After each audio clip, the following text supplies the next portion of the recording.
ወይዘሮ አልማዝ የቃልን ስራ ለበኃይሉ ተናገረች።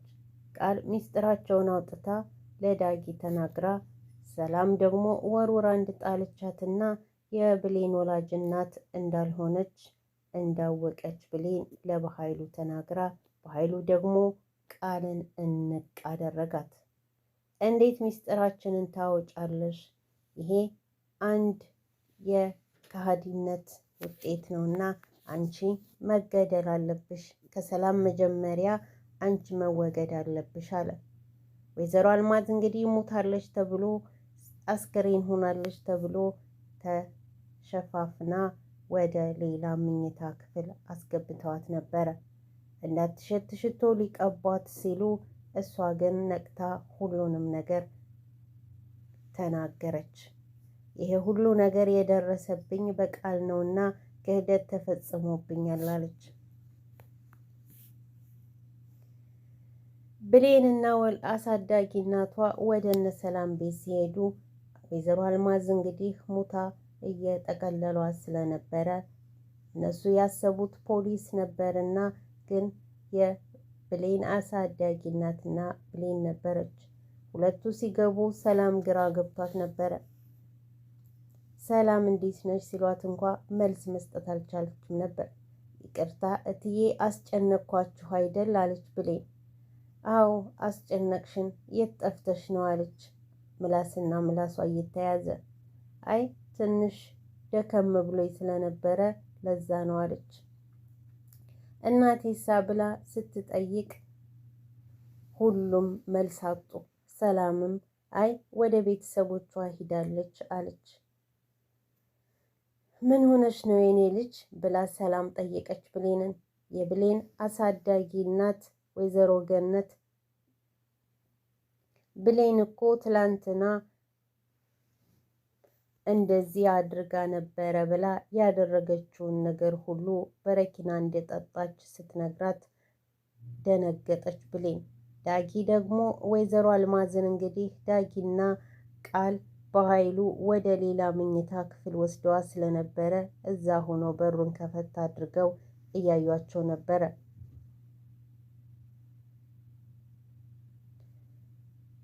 ዳጊን ሲሰማ በሩን ከፍቶ እየዘለለ መጣና ብሌን ለምን እንዲህ አደረግሽ?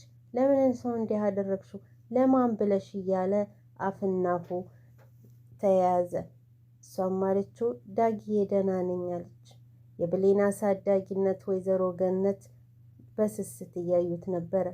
እኮ አንድ ነገር ብትሆኚ እኔ ምን ይበቃኝ ነበር አለ።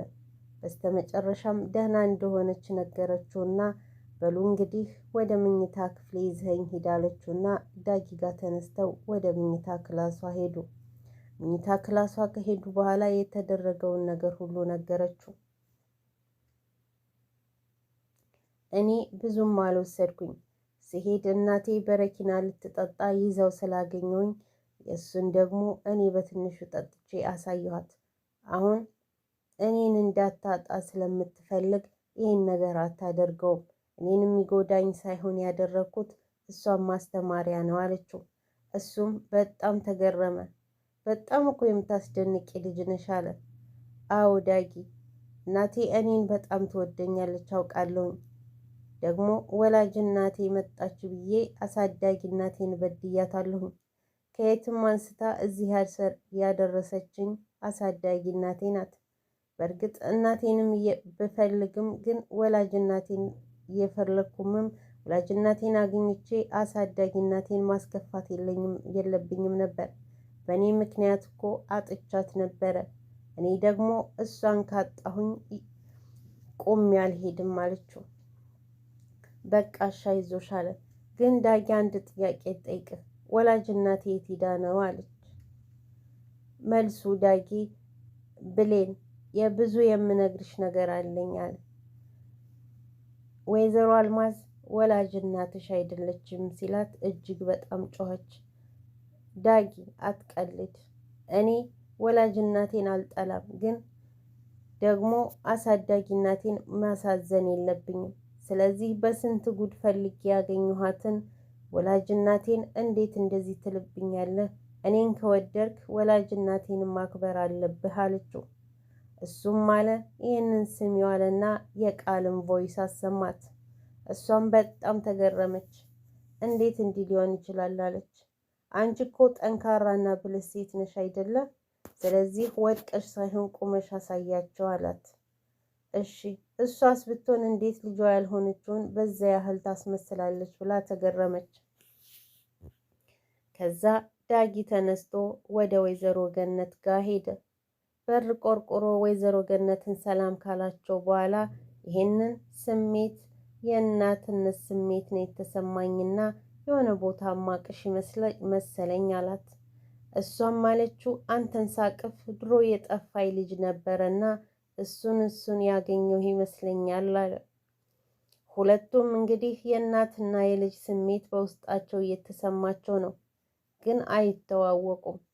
ለረጅም ሰዓት ስለተለያዩ እሷም ወይዘሮ ገነትም ልጇን አታቅም፣ ዳጊም እናቱን አያቅም። እንግዲህ ምሳ ልስራ ስትል አይ አሁን በልቻለሁ አለ። የባለፈው ሽሮ አይነት ስትል በጣም ርቦኝ ነበር እኮ እንዳላስቸግርሽ ብዬ ነው እንጂ ስለዚህ ይሻለ። ምሳው ከቀረበ በኋላ ጉርሻ ተጀመረ። እናት ለልጇ ስታጎርስ እረ አንቺ ብይ እንጂ መጀመሪያ አለ። የእናት ጡት ሁለት ነው አንድ ሳይሆን፣ ስለዚህ ድጋሚ ላጉርስህ አለችው። ከጎረሰ በኋላ እናት ለልጇ ብቻ ሳይሆን ልጅም ለእናት እኮ ያጎርሳል ብሎ ተጎራረሱና ተመራርቀው ዳጊ ወጥቶ ሄደ። ብሌንን አስቀናታለሁ እያለ ቡና ይፈላ ቢባልምም ወጥቶ ሄደ። ሰላም እንግዲህ እንቅልፍ አጥታ ወደ ብሌን ክፍል አንኳኳች። እትዬ ምን ሆነሽ ነው ብላ ስትጠይቃት እንቅልፍ አጣሁኝ ካንቺ ጋር ልሆን ወይ ነበር ያለቻት። የእናትነት ስሜቷ አይደለም እንግዲህ ቃል አጠገቤ ሆና ትናፍቀኛለች ልጄ አለች። እሷም በሀሳብ ሄደችና ባለፈው ክፍል ላይ የሰማችውን ነገር ለጓደኛዋ ቃል ሰላም እናቷ እንዳልሆነችና የሰላምን ውርስ ፈልጋ እንደሆነ እሱንም ደግሞ በስሟ ከተዘዋወረላት በኋላ በኃይሉን የያዘችበትን ፋይል እንደምታወጣው ከዛ እሱ ዘብጥያ እንደሚገባና ሰላም በሰላም የሰላም ልጅ ቃል በሰላም እንደምትኖር ያንን ለጓደኛዋ ስታወራ የነበረውን አስታወሰችና በሀሳብ ሄደች። ብሌን ምን ሆነች ነው አለቻት። አይ ምንም አልሆንኩኝም አለች። ለማንኛውም እንተኛ ተባባሉና ተቃቅፈው ተኙ። የእናትና የልጅ ስሜት። በስተመጨረሻም እንግዲህ የብሌን አሳዳጊ እናት የወይዘሮ አልማዝ መጥፋት ሰላሟን ነስቷታልና የወይዘሮ አልማዝ እህት ጋር ስትደውል ወይዘሮ አልማዝ ወደ ሀገራቸው እንዳልተመለሱ ተነገራት። ግራ ገባት። እዛ ቤት የሆነ ሚስጥር አለ፣ ግን ላውቀው አልቻልኩም አለች። ሰላም እጅግ ተረብሻለች። ይህን አይነት ስሜት የመጀመሪያ ቀን ያየባት ምን ተፈጥሮ ነው እያለች ግራ ገባት። እንግዲህ ቃል መሳቢያዎቹን እየከፈተች መፈተሽ ጀመረች። ከዛ በኋላ በኃይሉ ደረሰባትና ምን እየሰራሽ ነው አላት። ወይዘሮ አልማዝ ከሞተች ዛሬ አደረች፣ ሬሳው አደረ። ስለዚህ እንዳይሸት ሽቶ መድኃኒቱን ስሉ ስለሰማው ሲል ቃል ለካ አንዳንድ ጊዜ ብስል ነሽ ታስቢያለሽ አላት። በኃይሉ ወደ ብሌን ክፍል ሂዶ ስለነበረ እናትና ልጅ ተቃቅፈው ሲያይ እጅግ ተናደደ። እናትና ልጅ ተቃቅፋችሁ ተኝታችኋል አይደል አለ። እናንተን ለመለያየትና የፈለግኩትን ለማግኘት የማልፈነቅለው ድንጋይ የለኝም። የፈለግኩትን እስከማገኝ ድረስ እናንተ በአንድ ልትሆኑ አትችሉም። የፈለግኩትን ካገኘሁ በኋላ እንኳን ምድር ላይ ቀርቶ ለምን መቃብር ላይ ተቃቅፋችሁ አትሄዱም ብሎ ተናዶ ወደ ክፍል ገባ። ወደ ክፍል ሲገባ እንግዲህ ሰላም ሽቶ ይዛ ስላገኛት ሽቶውን እንድትረጭ ወደ ክፍል እንድትገባ አዘዛት። ቃል ማለት ነው። ቃል ወደ ወይዘሮ አልማዝ አለችበት ክፍል ከሄደች በኋላ ሽቶ ለመርጨት ብታስብምም አልቻለችም። ተመለሰች። ምን ሆነሽ ነው ሲላት ፈራሁኝ፣ ተነስታ እንዳበላሽ ነው እንዴ አላት።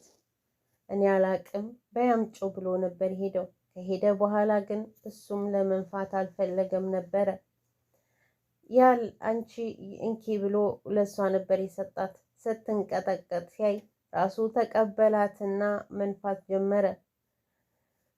የመጨረሻው የሚያስገርመው ነገር ግን ወይዘሮ አልማዝ በህይወት ነበረች። ወይዘሮ አልማዝ እጇ ሲንቀሳቀስ ቃል ስታየው በኃይሉ አልማዝ እጇ እየተንቀሳቀሰ ነው አለችው። እሱም ምንድን ነው ትቃዣለሽ እንዴ? የሞተ ሰው ከመቼ ጀምሮ ሲንቀሳቀስ አየሽ? በማለት ጠየቃት። ከዛ ወይዘሮ አልማዝ ቀስ ቀስ እያለች ፊቷንም ከፈተች። በስተመጨረሻ የሆነ ሁሉ ግራ ገብቷት እየተመለከተቻቸው ነበረ። እነሱም ፈርተው ከክፍል እንዴት እንደወጡ አይታወቅም። እዚህ አጋጣሚ ወይዘሮ አልማዝ በህይወት መኖሯ ከታወቀ እንግዲህ የወይዘሮ አልማዝ የመጨረሻ ስራዋ ምን ይሆናል?